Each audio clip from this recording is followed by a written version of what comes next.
بسم اللہ الرحمن الرحیم۔ السلام علیکم ورحمۃ اللہ وبرکاتہ۔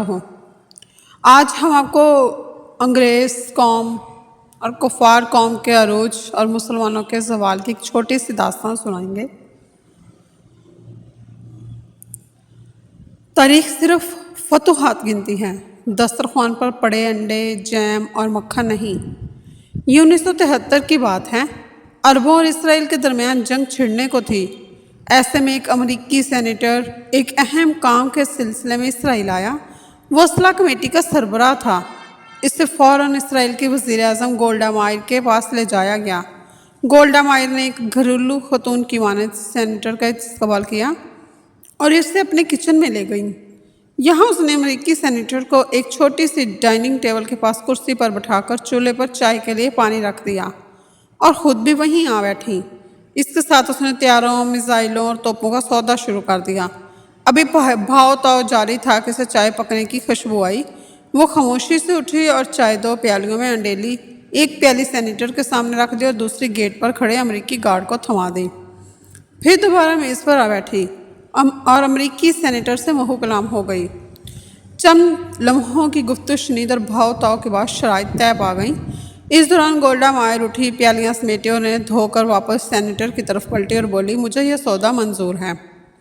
آپ تحریری معاہدے کے لیے اپنا سیکرٹری میرے سیکرٹری کے پاس بھجوا دیجیے۔ یاد رہے کہ اسرائیل اس وقت اقتصادی بحران کا شکار تھا، مگر گولڈا مائر نے کتنی سادگی سے اسرائیل کی تاریخ میں اسلحے کی خریداری کا اتنا بڑا سودا کر ڈالا۔ حیرت کی بات یہ ہے کہ خود اسرائیلی کابینہ نے اس بھاری سودے کو رد کر دیا۔ اس کا موقف تھا اس خریداری کے بعد اسرائیلی قوم کو برسوں تک دن میں ایک وقت کھانے پر اکتفا کرنا پڑے گا۔ گولڈا مائر نے ارکان کابینہ کا موقف سنا اور کہا، آپ کا خدشہ درست ہے، لیکن ہم یہ جنگ جیت گئے اور ہم نے عربوں کو پسپائی پر مجبور کر دیا تو تاریخ ہمیں فاتح قرار دے گی، اور جب تاریخ کسی قوم کو فاتح قرار دیتی ہے تو وہ قوم بھول جاتی ہے کہ جنگ کے دوران فاتح قوم نے کتنے انڈے کھائے ہیں اور روز کتنی بار کھانا کھایا ہے، اس کے دسترخوان پر شہد، مکھن، جیم تھا یا نہیں تھا، اور ان کے جوتوں میں کتنے سوراخ تھے، یا ان کی تلواروں کے نیام پھٹے تھے یا پرانے تھے۔ فاتح صرف فاتح ہوتا ہے۔ گولڈا مائر کی دلیل میں وزن تھا، لہٰذا اسرائیلی کابینہ کو اس سودے کی منظوری دینا پڑی۔ آنے والے وقت نے ثابت کر دیا کہ گولڈا مائر کا اقدام درست تھا، اور پھر دنیا نے دیکھا اسی اسلحے اور جہازوں سے یہودی عربوں کے دروازوں پر دستک دے رہے تھے۔ جنگ کے ایک عرصے بعد واشنگٹن پوسٹ کے نمائندے نے گولڈا مائر کے انٹرویو لیا اور سوال کیا، امریکی اسلحہ خریدنے کے لیے آپ کے ذہن میں جو دلیل تھی وہ فوراً آپ کے ذہن میں آئی تھی یا پہلے سے حکمت عملی تیار کر رکھی تھی؟ گولڈا مائر نے جو جواب دیا وہ چونکا دینے والا تھا۔ وہ بولی، میں نے یہ اپنے دشمنوں مسلمانوں کے نبی حضرت محمد صلی اللہ علیہ وسلم سے لیا تھا۔ جب طالبہ تھی تو مذاہب کا موازنہ میرا پسندیدہ موضوع تھا۔ انہی دنوں میں نے حضرت محمد صلی اللہ علیہ وسلم کی سونہ حیات پڑھی۔ اس کتاب میں مصنف نے ایک جگہ لکھا تھا کہ حضرت محمد صلی اللہ علیہ وسلم کا وصال ہوا تو ان کے گھر میں اتنی رقم نہیں تھی کہ چراغ جلانے کے لیے تیل خریدا جا سکے، لہٰذا ان کی اہلیہ حضرت عائشہ رضی اللہ تعالیٰ عنہا نے ان کی ذرا بقت رہن رکھ کر تیل خریدا، لیکن اس وقت بھی حضرت محمد صلی اللہ علیہ وسلم کے حجرے کی دیواروں پر 9 یا 7 تلواریں لٹک رہی تھیں۔ میں نے جب یہ واقعہ پڑھا تو میں نے سوچا کہ دنیا میں کتنے لوگ ہوں گے جو مسلمانوں کی پہلی ریاست کی کمزور اقتصادی حالت کے بارے میں جانتے ہوں گے، لیکن مسلمان آدھی دنیا کے فاتح ہیں۔ یہ بات پوری دنیا جانتی ہے، لہٰذا میں نے فیصلہ کیا کہ اگر مجھے اور میری قوم کو برسوں بھوکا رہنا پڑے، پختہ مکانوں کی بجائے خیموں میں زندگی بسر کرنی پڑے، تو بھی اسلحہ خریدیں گے، خود کو مضبوط ثابت کریں گے اور فاتحہ کا اعزاز پائیں گے۔ گولڈا مائر نے اس حقیقت سے پردہ تو اٹھایا، مگر ساتھ ہی انٹرویو نگار سے درخواست کی کہ اسے آف دی ریکارڈ رکھا جائے اور شو نہ کیا جائے۔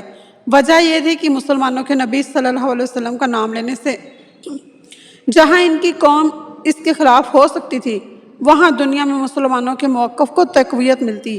چنانچہ واشنگٹن پوسٹ کے نمائندے نے یہ واقعہ حذف کر دیا۔ وقت دھیرے دھیرے گزرتا رہا، یہاں تک کہ گولڈا مائر انتقال کر گئیں اور وہ انٹرویو نگار بھی عملی صحافت سے الگ ہو گیا۔ اس دوران ایک اور نامہ نگار امریکہ کے 20 بڑے نامہ نگاروں کے انٹرویو لینے میں مصروف تھا۔ इस सिलसिले में वो इसी नामा नगार का इंटरव्यू लेने जिसने वाशिंगटन पोस्ट के नुमाइंदे की हैसियत से गोल्डा मायर का इंटरव्यू लिया था। इस इंटरव्यू में उसने गोल्डा मायर का वाक़या बयान कर दिया जो सीरत नबवी सल्लल्लाहु अलैहि वसल्लम से मुतल्लिक़ था। उसने कहा कि अब ये वाक़या बयान करने में इसे कोई शर्मिंदगी महसूस नहीं। गोल्डा मायर के इंटरव्यू करने वाले ने मज़ीद कहा कि मैं इस वाक़े के बाद जब तारीख़ इस्लाम का मुताला किया तो मैं अरब की जंगी हिकमत अमलियाँ देख कर हैरान रह गया, क्योंकि मुझे मालूम हुआ कि वो तारिक बिन ज़ियाद जिसने जबल तारक के रास्ते स्पेन फतह किया, इसकी फ़ौज के आधे से ज़्यादा मुजाहिदों के पास पूरा लिबास नहीं था। वो 72 घंटे एक छागल पानी और सूखी रोटी के चंद टुकड़ों पर गुजारा करते थे। ये वो मौका था जब गोल्डा मायर का इंटरव्यू निगार कायल हो गया कि तारीख़ फतूहात गिनती है, दस्तरखान पर पड़े अंडे, जैम और मक्खन नहीं। गोल्डा मायर के इंटरव्यू निगार का अपना इंटरव्यू जब किताबी शक्ल में शुआ हुआ तो दुनिया इस सारी दास्तान से आगाह हुई। यह हैरत अंगेज़ वाक़या तारीख़ के दरीचों से झांक कर मुसलमान आलम को झंझोड़ रहा है, बेदारी का दर्स दे रहा है कि हमें समझा रहा है कि इधड़ी हवाओं और फटे जूतों वाले गलाबान 1400 बरस कबल किस तरह जहान बन गए। इनकी नंगी तलवार ने किस तरह 4 बर-ए-आज़म फतह कर लिए। अगर पुरशिकवा महल्लात, आलीशान बगात, ज़रक बरक लिबास, रेशम व कम ख्वाब से रास्ता पे रास्ता आराम गाहें, सोने चांदी हीरे और जौहरात से भरी तिजोरियाँ, खुश जायका खानों के अंबार और खनखनाते सिक्कों के झनकार ही हमें बचा सकती तो ततारियों की टिड्डी दिल फौज बगदाद को रोंदती हुई मतसम बिल्ला के महल तक ना पहुँचती। इस्लाम का कितना अबरतनाक मंजर था जब मतसम बिल्ला अपनी आहनी जंजीरों और बेड़ियों में जकड़ा चंगेज़ खां के पोते हलाकू खां के सामने खड़ा था। खाने का वक्त आया तो हलाकू खां ने खुद सादा बर्तन में खाना खाया और खलीफा के सामने सोने की तश्तरियों में हीरे और जवाहरात रख दिए। फिर मतसम से कहा, जो सोना चांदी तुम जमा करते थे उसे खाओ। बगदाद का ताजदार बेचारगी व बेबसी की तस्वीर बना खड़ा था। बोला, मैं सोना कैसे खाऊं? हलाकू ने फौरन कहा, फिर तुमने ये सोना चांदी जमा क्यों किया था? वो मुसलमान जैसे उसका दीन हथियार बनाने और घोड़े पालने की तरगीब दिया देता था। वो कुछ जवाब न दे सका। हलाकू खान ने नजरें घुमाकर महल की जालियां और मजबूत दरवाजे देखे और सवाल किया, तुमने इन जालियों को पिघलाकर आहनी तीर क्यों ना बनाए? तुमने ये जवाहरात जमा करने की बजाय अपने सिपाहियों को रकम क्यों ना दी ताकि वो जांबाजी और दलेरी से मेरी अफवाज का मुकाबला करते?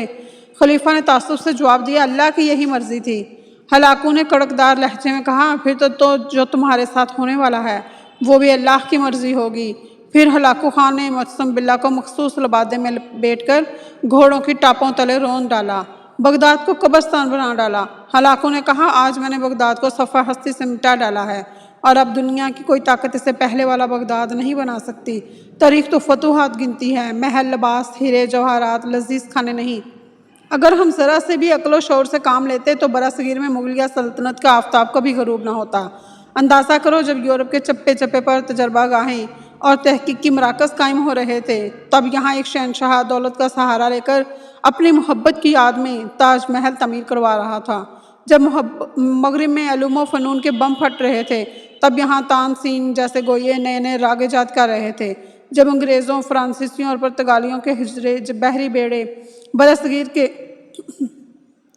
जब अंग्रेज़ों, फ्रांसीसियों और पुर्तगालियों के बहरी बेड़े बरसगीर के दरवाज़ों पर दस्तक दे रहे थे, हमारे अरबाबो इख्तियार शराबो कबाब और ताउस और बाब से मदहोश पड़े थे। तन आसानी, ऐशकोशी और ऐश पसंदी ने हमें कहीं का नहीं छोड़ा। हमारा बसीदा और दिमकज़दा निज़ाम बिखर गया, क्योंकि तारीख़ को इस बात से कोई गर्ज नहीं होती कि हुक्मरानों की तिजोरियाँ भरी हैं या खाली, शहनशाहों के ताज में हीरे जड़े हैं या नहीं जड़े, दरबारों में खुशामदियों, मरासियों, तबला नवाज़ी और वजीफ़ा खोर शायरों का झुरमुट है या नहीं। याद रखिए, तारीख़ को सिर्फ कामयाबियों से गर्ज होती है और तारीख़ उज़र कबूल नहीं करती। अफसोस, सद अफसोस, सीरत नबवी सल्लल्लाहु अलैहि वसल्लम से एक यहूदी औरत ने तो सबक हासिल कर लिया, मगर मुसलमान इस पहलू से नाशना रहे। साइंस और टेक्नोलॉजी, उलूम व फ़नून पर दस्तरस रखने की बजाय लाहासिल बहसों और गैर ज़रूरी काम में मगन रहे। चनाचा ज़वाल ही हमारा मुकद्दर ठहरा। तारीख़ बड़ी बेरहम होती है।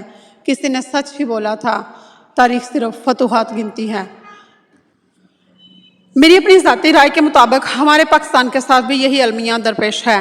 हमारे हुक्मरान और उमरा तबका इन्हीं ऐशो इशरत में पड़ा हुआ है। उनके बैंक बैलेंस स्विस बैंक्स और तिजोरियाँ सोने चांदी जवाहरात से और डॉलर से भरी पड़ी हैं और गरीब तर होता जा रहा है। गरीब गुर्बत की चक्की में पिसता है। रोज़ खुदकशियाँ होती हैं।